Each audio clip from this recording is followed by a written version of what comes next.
Thanks for tuning in to Jin and Tantra. Please like, subscribe, and share. We would humbly like to welcome on the show a great influence in the lives and minds of many, Professor Robert Thurman. We are very happy to have him on to discuss his origin story in this particular episode. He shares his influences in his life and the circumstances around much of his time during his pilgrimage to India and after becoming a monk, and then deciding to return back to the U.S. and live amongst the people. He shares a story about his brief encounter with Fidel Castro's army and the economic strangulation of education in today's world. Professor Thurman also highlights giving at a high intensity and how he has learned through his own teaching. Bob Thurman, known in academic circles as Professor Robert A.F. Thurman, is a talented popularizer of the Buddhist teachings and the first Westerner Tibetan Buddhist monk, ordained by His Holiness the Dalai Lama. A charismatic speaker and author of many books on Tibetan Buddhism, art, politics, and culture, Bob was named by the New York Times as a leading American expert on Tibetan Buddhism and was awarded the prestigious Padma Shri Award in 2020 for his help in recovering India's ancient Buddhist heritage. Time magazine chose him as one of the most 25 influential Americans in 1997, describing him as a larger-than-life scholar activist destined to convey the Dharma, the precious teachings of Shakyamuni Buddha, from Asia to America. Professor Thurman served as a J. Tsongkhapa professor of the Indo-Tibetan Buddhist Studies in the Department of Religion at Columbia for over 30 years, until 2020. A very popular professor, students always felt his classes were life-changing.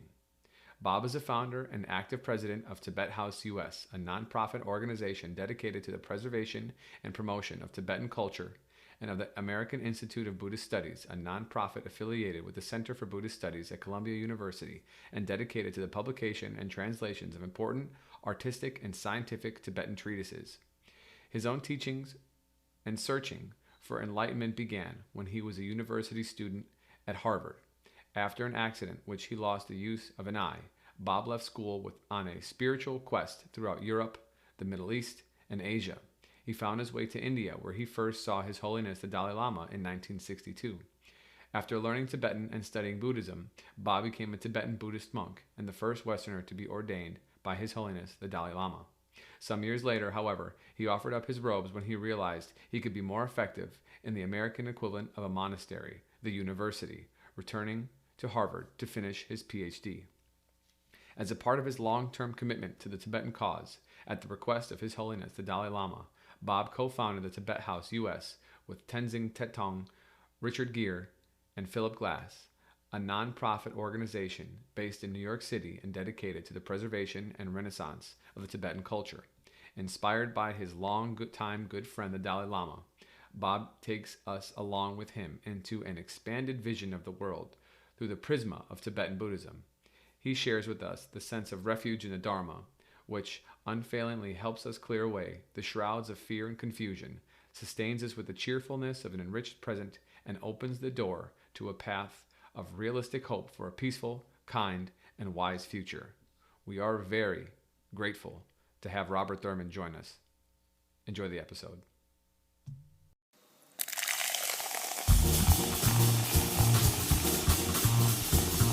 Welcome to Jin and Tantra, spirituality with a twist.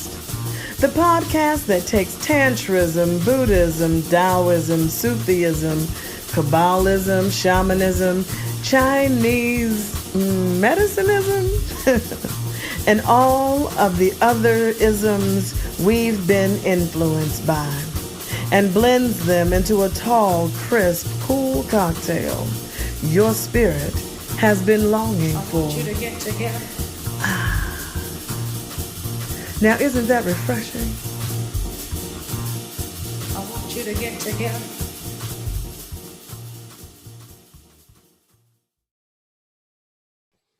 Hey, fellow GNTers, those of us who like our spirituality with a twist. Well, as you will have already heard in what I imagine is going to be an incredibly long intro, trying to capture at least some of his bona fides and accomplishments, today we have on someone who I think it is undeniable is one of the most important American figures for making Buddhism, and especially Tantric Buddhism, available and understandable for those in the US and the West, the great Robert Thurman. Thanks so much for coming on, Professor Thurman.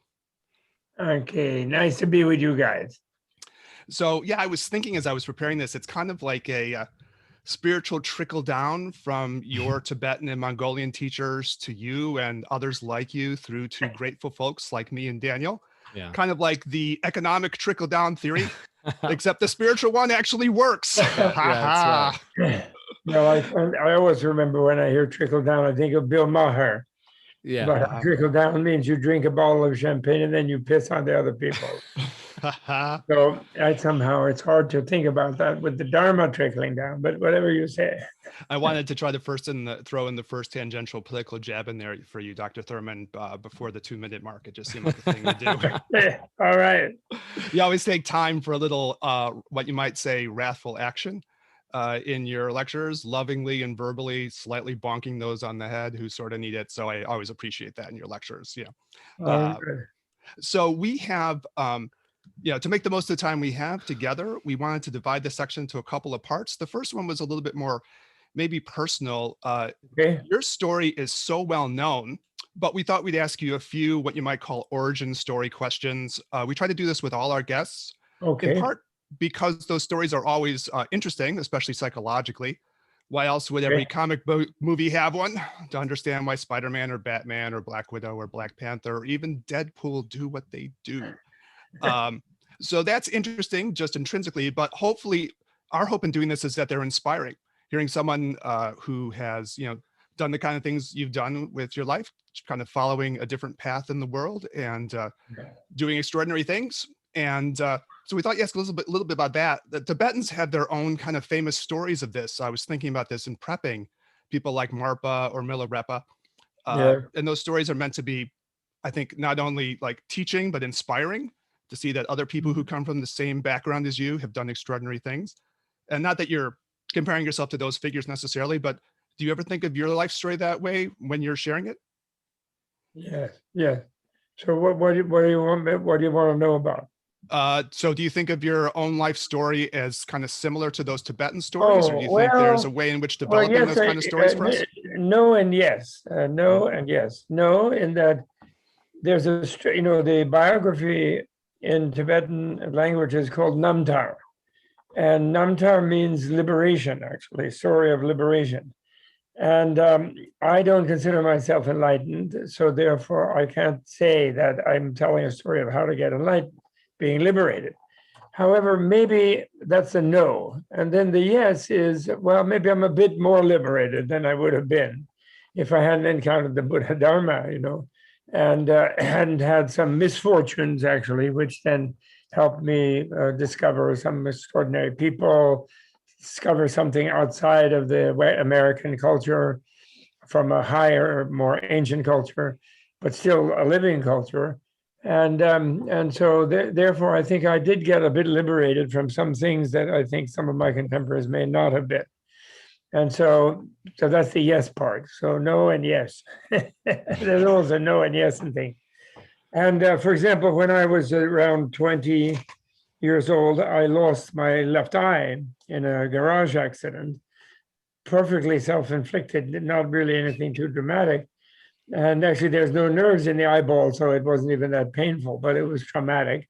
And then the operation and the whole thing, and then rediscovering depth in the world once it's flattened with less parallax.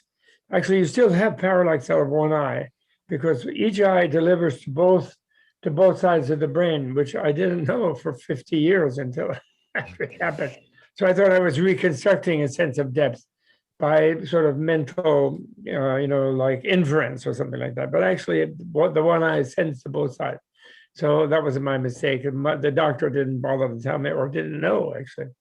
Anyway, that shook me out of sort of my Harvard, married, privileged, semi-privileged lifestyle, and made me decide to not just be a dilettante about Nietzsche, Hermann Hesse, and Carl Jung and Buddha, but really try to go do it. And and did not go for a career like in diplomacy or in business or whatever it might have been.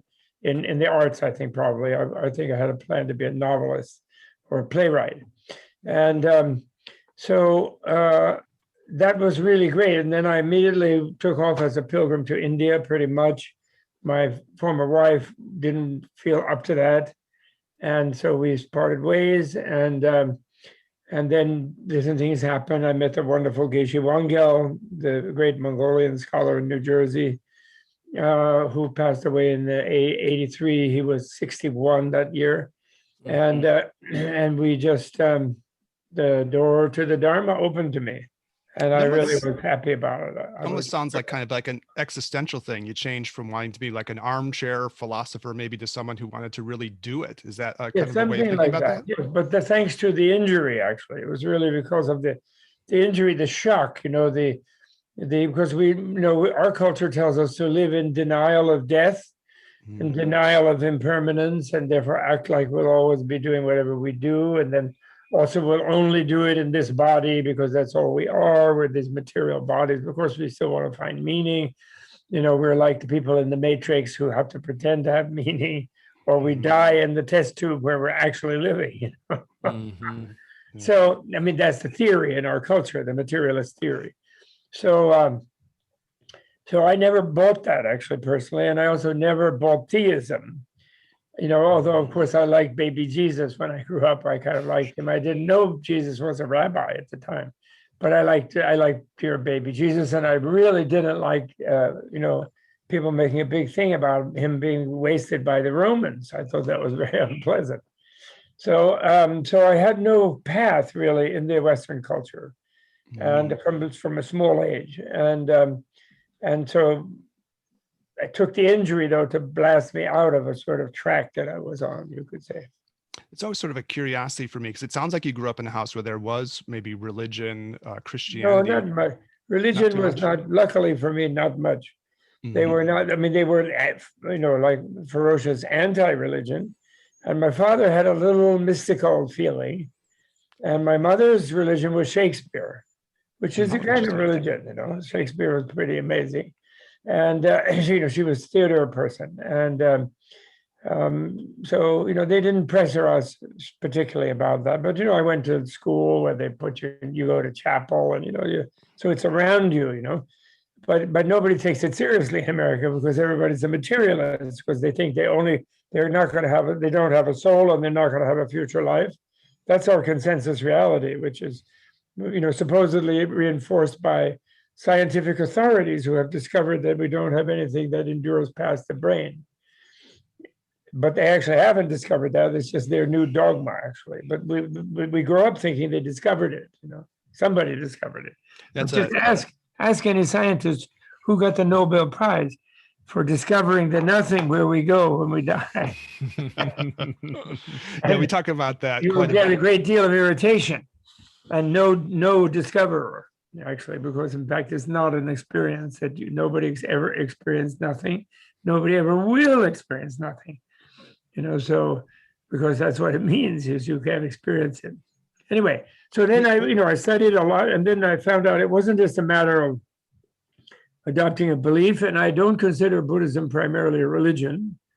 I actually don't, although I've been in a faculty in a religion department, but that's because the American university will not credit anybody but the Euro-American culture with having philosophy. And, they're just doing theology, or they're just primitives, or they have some sort of belief. Actually, in the 19th century, they didn't think they had religion because they thought only Christianity was a religion. And, our own people. And so that's the only reason I'm in a religion department, but I've never been comfy in a religion department, particularly. I should be in philosophy department, but they don't want to fight with me, so they never ask me. And there's almost nobody in philosophy departments who knows anything about Indian philosophy, for example, which is probably the greatest of all philosophical cultures would be the Sanskrit culture, for sure. We had on Professor Guy Newland. He was really making the point that Tsongkhapa really should be recognized as a great world philosopher, except he's from Tibet. So it's not going to be acknowledged. Totally. And Nagarjuna is like the original world champion back in the old days in time of Aristotle and so on. 100%. Nobody ever, and even the Vedantin, the great Vedantin philosophers never rejected Nagarjuna. dismissed him, but they never were able to overthrow him. And some of them imitated him, in fact, actually. Just out of curiosity, before we totally leave your childhood, I was interested in one thing. My first experience of hearing Buddha was with Joseph Campbell talking on public television. And he was comparing sort of the stories of the Buddha and the stories of Jesus. And I was just, wow, Buddha. It really struck me. And I was just curious, do you remember when you first learned about the Buddha? Was that a moment where you went, this is something that struck me somehow? Yes. Well, I think I heard about it in prep school, high school. And I mean, I probably had met up with a Buddha ashtray or a garden ornament before that. But I think I sort of heard about it there. And I think Hermann Hesse's Siddhartha book might have been a very good influence for rather my teens. I read that in high school. And then I bumped into some other things of that type, but I was sort of into. I was an English major, so I didn't study any like Asian religion or something like that, or didn't take a course in Buddhism in college, where a lot of people first hear about it. So I don't have a big moment of Buddha, no, but I have moments of dissatisfaction with American culture for sure. Well, that's like every other episode in this podcast. We express a lot of that. So you're in good company. Good. So what else? So you kind of had this shocking moment with this accident involving your eye. And and I had shook you up. I had a long-term hallucination during that period. I hadn't turned on in any way at that point, and I had a recurring vision that I noticed afterwards. That happened all during the several days that I was basically sedated. And while they were figuring out how much of the eye optical nerve to remove and so on. And in that, I was in this sort of hall of mirrors. It was sort of a high, narrow hall that went as far as you could see in all directions. And it was reflected out like you do when you have mirrors opposing each other. And in the mirror were all those busts that you have of, Thomas Jefferson or Benjamin Franklin. Sort of just there's a round thing that's the base, and then there's a stem, and then from the shoulders up you have the shoulders and the head, that kind of thing, and all white. And there was rows and rows and rows of these, like going up endlessly and down endlessly. And then behind them were these vivid colors, especially orange and green colors and swirlings and dynamic energies that I recognized much later, a couple of years later. I recognized as the energy field of a Buddhist deity called Hayagriva, who is a ferocious, but not wrathful. I don't like the word, but he's not angry with anybody, but fierce, ferocious form of the Bodhisattva of compassion, Buddha of compassion. Have a look at this part. And it was Hayagriva who had come to retrieve me from all the white busts, the world of whiteness. And the culture that I was indoctrinated into, but resisting, all the way. It's really a fascinating question, because there does seem to be this moment where people have to make a little bit of a cut and recognize the problems in the culture that they come from and be willing to do something else with themselves, right? Yes, I had that earlier, actually, without the input of Buddhism in any formal way, where at my senior year at Exeter, I left with a Mexican friend to go to Miami to enlist in Fidel Castro's Revolutionary Army. Wow. And lucky for me, they laughed at us instead of accepting us, because my friend was only 5'2", or maybe 5'3", and he weighed as much as I did, and I was 6'3". So when we came in, and I was sort of tall and skinny, and he was a little butterball. And so they said, "Oh, Don Quixote and Sancho Panza coming to save the revolution, yay!" And then they were very kind, and they said, "No, that blonde head will be blown off in 5 seconds. And you, you're from Mexico. Oh, you're from the such and such a family. Oh, well, we want to talk to your family about having more land to do our training in Veracruz, where they were training troops, and things. And so they wanted us to go to Mexico and intercede for them. That way we can help them," type of thing. And we were not, it was not a socialism thing, it wasn't an activism thing. He was a poet seeking liberty from tyrants. So that was enough for us, and we were sent off by all these. And the school I went, that school, sort of elite school, these children of very wealthy, right-wing Latin American families sent their kids there.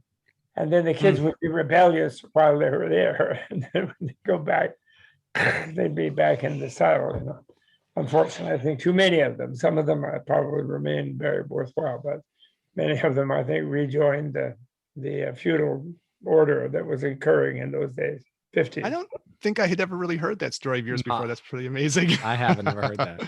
So eventually it looks like, you really were going to go the Buddhist path. And one of the things we're always curious about and asking people, when you made that choice really to go to India, Yes. how easy was that for you? Did you feel like you were leaving a lot? Obviously, it looks like you were Oh, leaving yeah, your it was marriage hard at the because time. we It had was a a baby sacrifice. daughter.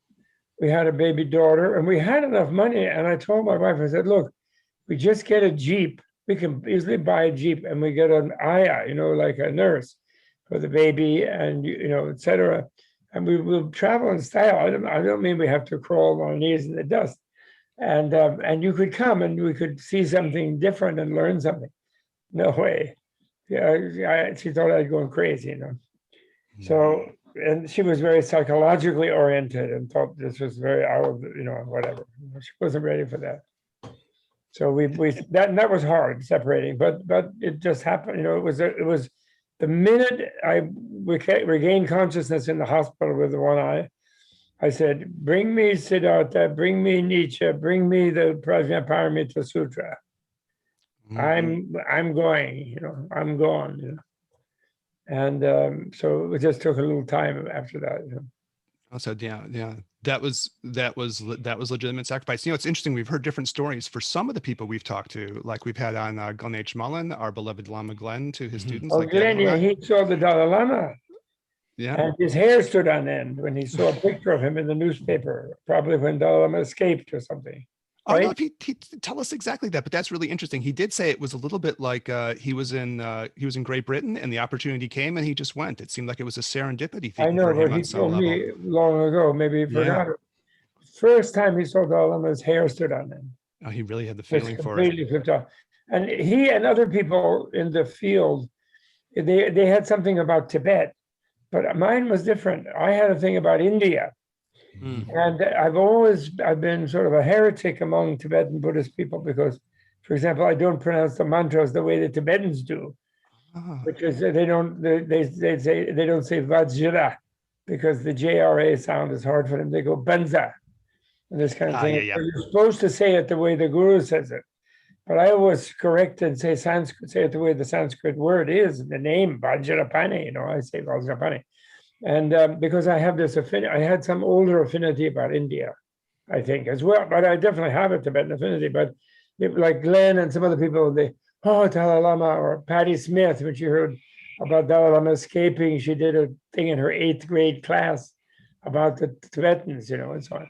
But and I that was fine, but I wasn't drawn there as much as India, except when I got to India, nobody knew anything about Buddhism. Buddhism? Oh no, that's in China. Oh no, that's in Sri Lanka. No, we don't know. We have Hinduism. Oh, Brahma, and so I said, well, so who knows about Buddhism? Oh, the Tibetans, of course. They were just beginning to escape. In '61. They were just beginning to get there, 61, 62.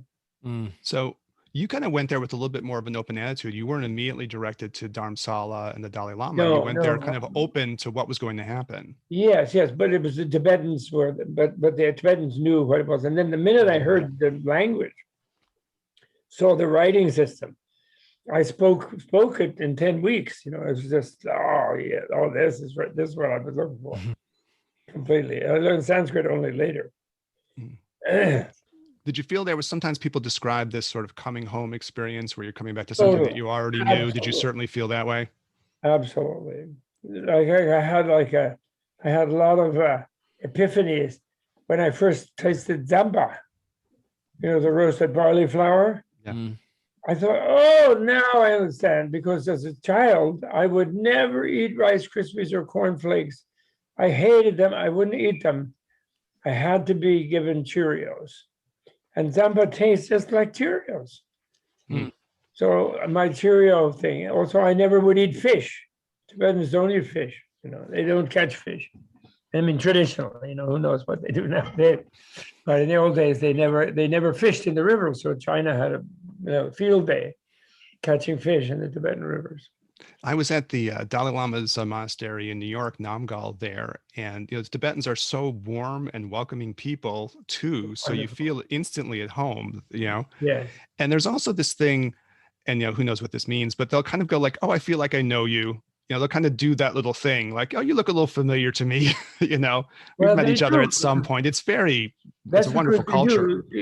Tibetans, among the Asian people, the Tibetans have the least interest and the least cultural focus on their own ancestors. Almost zero, actually, basically. Maybe a few high aristocratic Tibetans will talk about somebody. But basically, they really don't care about, there's no ancestor cult. They don't worship their ancestors in any way, which is completely different from every other Asian group.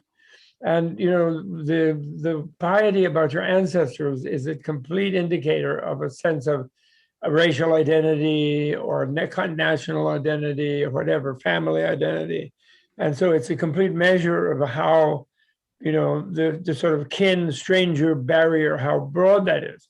And Tibetans have a meditation where, which of course the adepts do to full degree, but everybody has it, it's sort of embedded in the language, where you meditate a meditation that every being has been your mother because of your infinite previous lives. Well, that. You must have heard that from Gaelic. Lojong, yeah. Yeah, Marsheva, what they call recognition of the motherhood in everyone. And when you meditate that, you become deja vu about everybody, if you really do it to a depth. And then the ordinary people don't necessarily do it to that big a depth. But even in the language, they have a thing that they constantly go, oh, Margen Tamji Semjen Tamji, the old mother sentient beings. They constantly say that.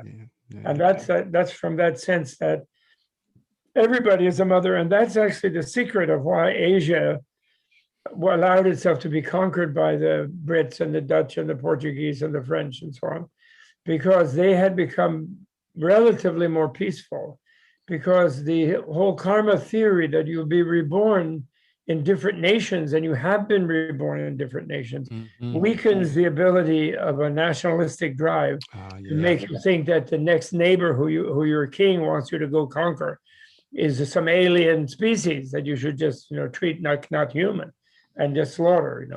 And it makes it hard. It is not like they were perfect by any means, but they had been having that erode the rigidity of their regional identities for a long, long period of time. So they were kind of more open and friendly. And the Europeans were like, we're the superior whiteys, and and you're just a fuzzy wuzzy, and you're gonna be our slave or die, as they did, Maybe before we totally leave this little part of your life, Dr. Thurman, one of the things we always wonder about this show, and any advice you can give, and it's a hard and funny question, but obviously you went to India as kind of a spiritual seeker.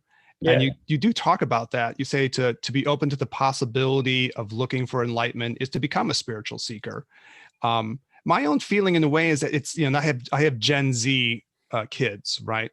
My daughter's 18, and in some ways I feel like even compared to like in my life, I'm more 18, you're so young. You must have married very young.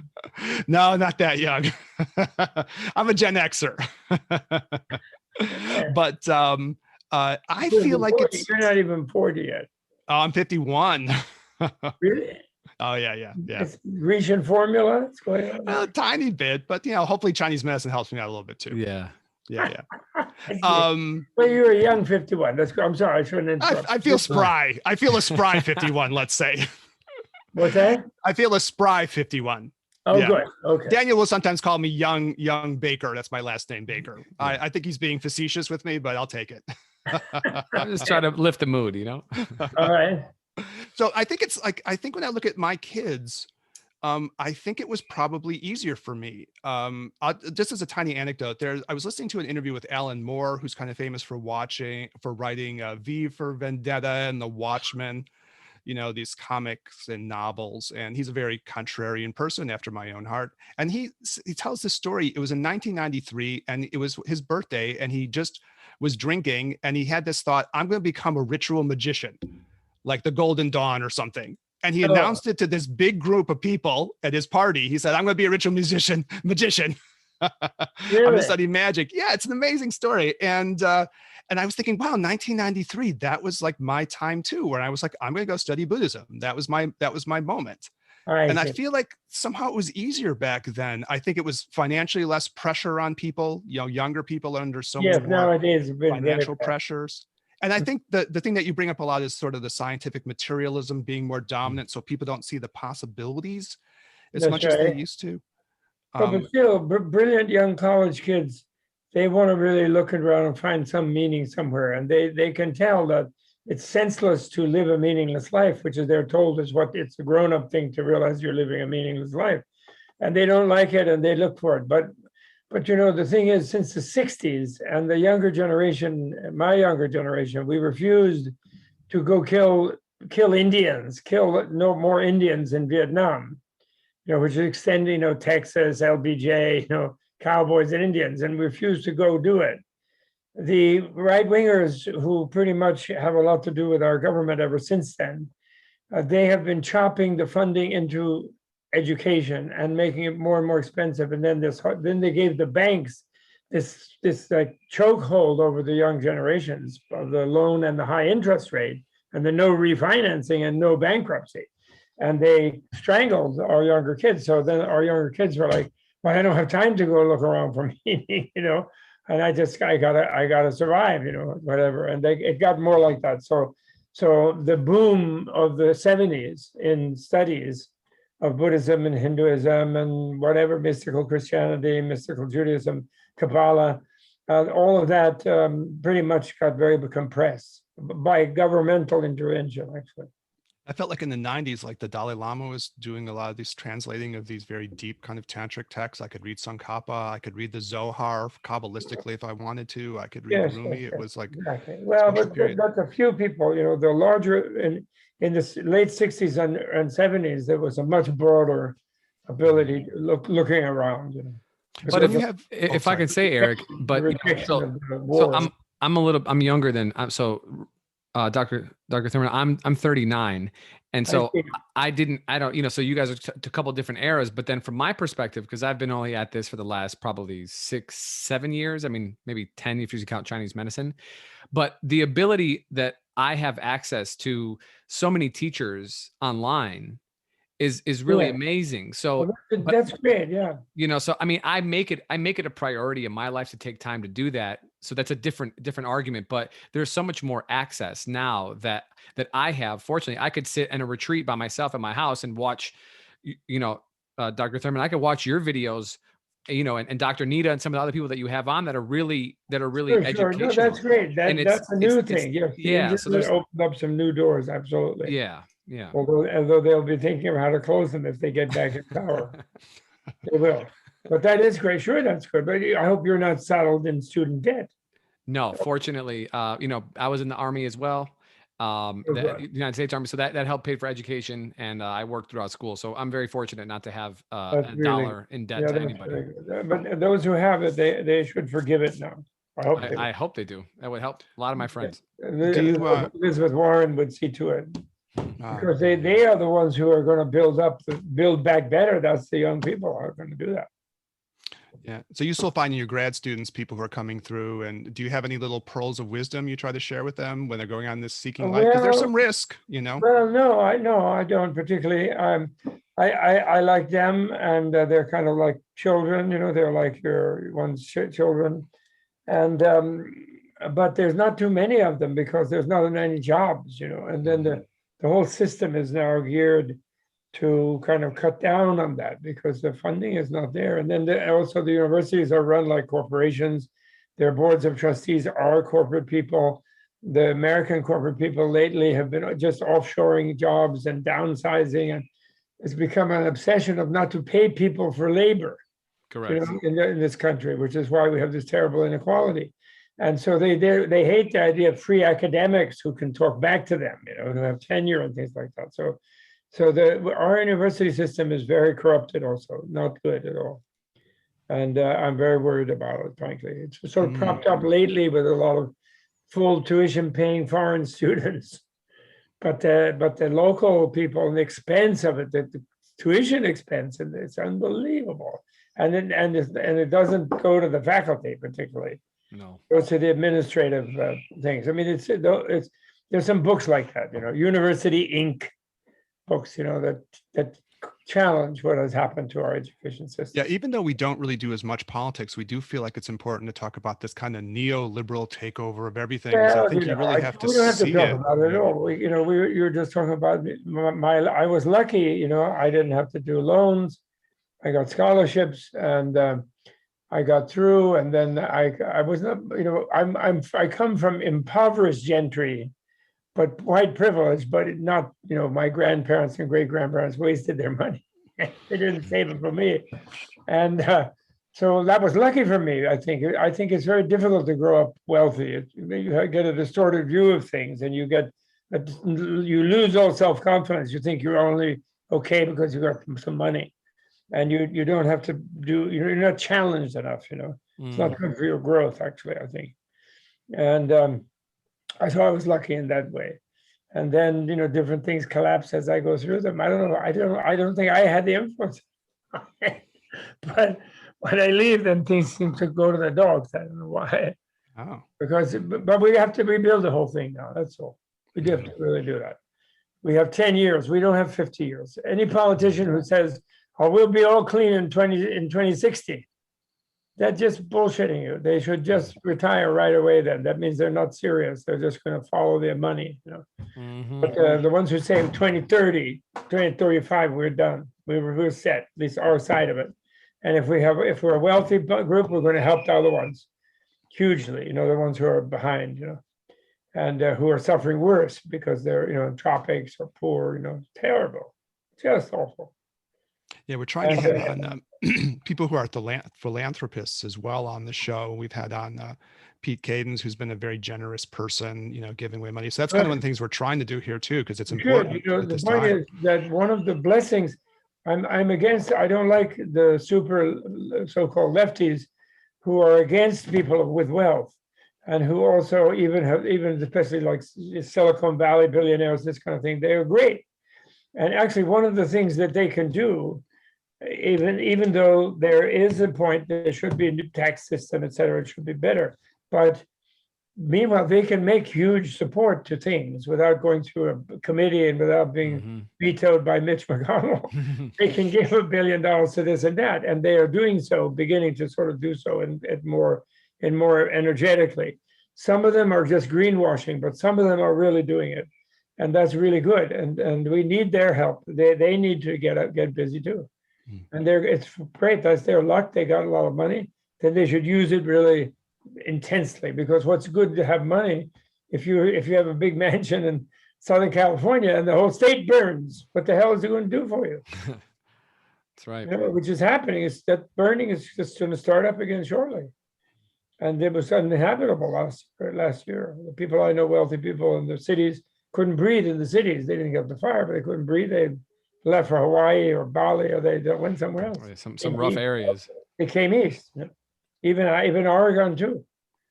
So I think in like our little endeavor, we're trying to be honest about this, to talk about Buddhist things, but also to talk about this is the state of the world, and I think to be a spiritual person, you have to acknowledge that. So anyway, listen, about my life, I'm happy, and thanks to Buddhism. And even my Mongolian teacher, predicted it when I was in my late 30s before he died. And he said, I was boasting that my father was thin and grandfather and so on. I could eat as much as I want, I'll never get any weight.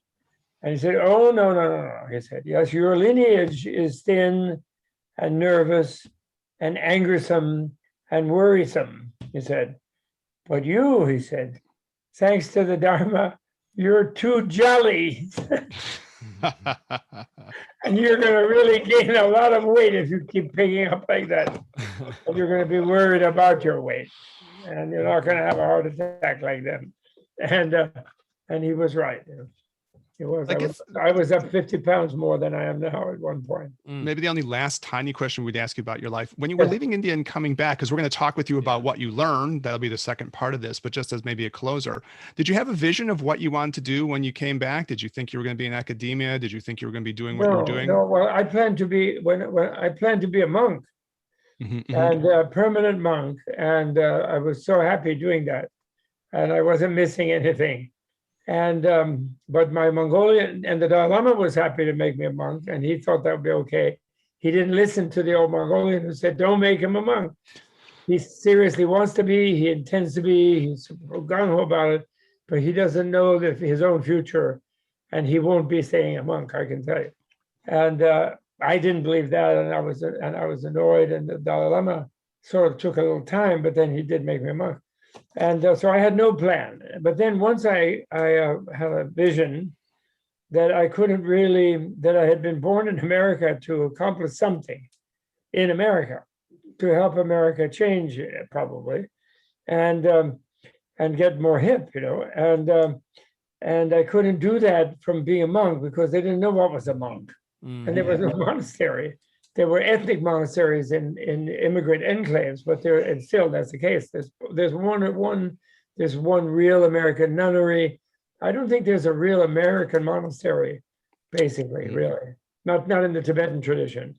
There's Zen ones, but the Zen monks are not monks anymore because they marry, which because of a change in Japan in the 19th century, in the Meiji era. They made all the Zen monks marry. They didn't like unmarried monks because they were too uncontrollable. But they wanted someone who had a family, and then the state can threaten the family, then the guy will behave, They felt that rightly. Oh, that's interesting. Okay. Matters. So I had a vision that I had to be a regular person in order to be able to deal with the other regular persons. And so I had to regretfully resign from being a monk, which is very embarrassing in the Tibetan tradition. And then I did realize, well, the only way I can keep doing what I love, which is studying Buddhism, practicing Buddhism, learning more about it, learning how to articulate it in relation to our current problems and so on. The only way to do that is as an academic, So then I went back to. I was on a leave of absence during all that time from my senior year at college. So I didn't have to get accepted again as the next month. I just went back.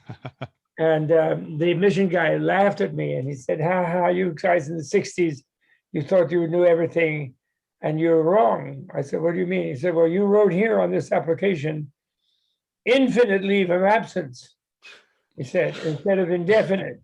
And now you're back. So then I'm so smart ass, smart mouth. I said, well, how do you know it wasn't infinite? I told him. That was just bullshit. Well, in any case, I think we're really grateful when you get to people like, Daniel and I, that people like you went and did the things that you did, right, to bring these things back to us. So it's great being an academic. And then you learn that because your life is learning. And furthermore, when you teach others, you learn more yourself. That's the great thing about teaching.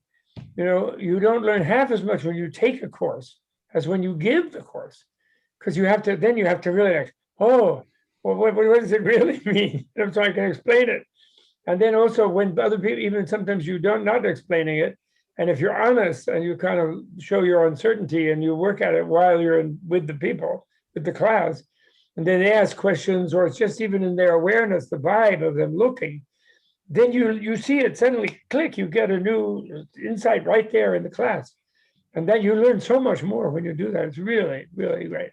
Actually, Dr. Thurman, that's, I think, for Daniel and I, we both decided to study Chinese medicine because that was the way to connect our spiritual pursuits with our lives. I was studying Zen when I graduated. I spent 3 years just, doing Zen and doing retreats. And I was like, what am I going to do for my life? Right. And I figured it out. And now I teach. So everything you say, I think is so true. And it's inspiring, right? To see people doing that. Seeing someone like you do that is inspiring. It's wonderful. You guys, you're doing acupuncture, and with that, you can help people. But in a way, a lot of the people who are doing acupuncture now, they're doing something, quote unquote, complementary. But actually, they should be doctors. Our medical system is completely ruined by the commercial aim of everything. And they wash out people who just really want to help other people out of compassion. they wash them out and they bring in people who they get to come to bond with their guild. And then actually, Marianne Williamson was correct during her campaign where she said, we don't have a healthcare system. We have a sickness care system. Mhm. They get more business if more people are sick, so they don't want to heal people. Subliminally, I'm saying, of course, many of them have a really great aspiration. They have a dedication. They have an altruistic wish in there somewhere, but it gets kind of beaten out of them, unfortunately, by the system. And then it's just a money-making thing. And then you don't make money if everybody's well. And so there's an automatic hesitancy to see the positive outcome. Do you know what I'm saying? A Chinese cultural thing that you only pay the doctor when you're well. The minute you get sick, you stop paying the person. Solves that problem. Well, that would be good in ancient period. Yeah, that's what we're saying. Yeah. Hey, all we need, the point is China is a great culture. What we need China to do is to try to be Chinese again, instead of the stupid communist, Marxist, industrial aggression, neo-imperialism, pretend they're going to be the Brits of the 21st century, which they say publicly to the other. That's what they say to like the State Department people or others who talk to them saying, what can we do for you? They say, you can't do anything for us. It's going to be our century. We own it like you guys own the 20th and the Brits own the 19th. They're completely like that. But that's a whole Western thing.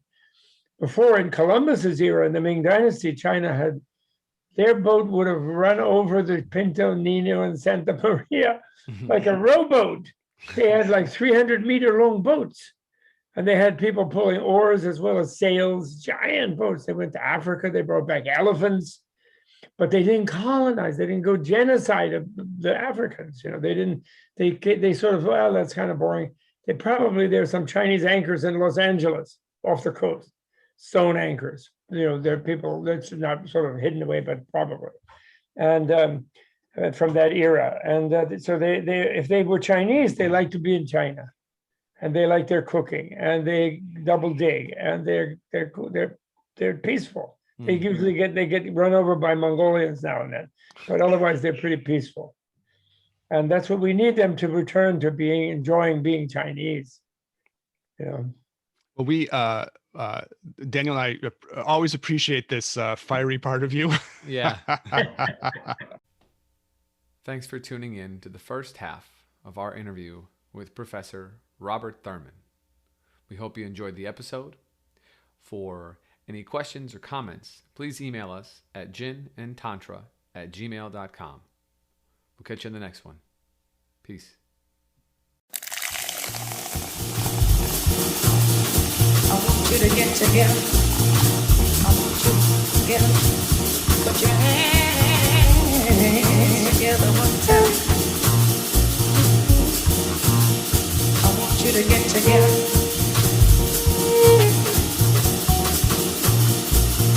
I want you to get together.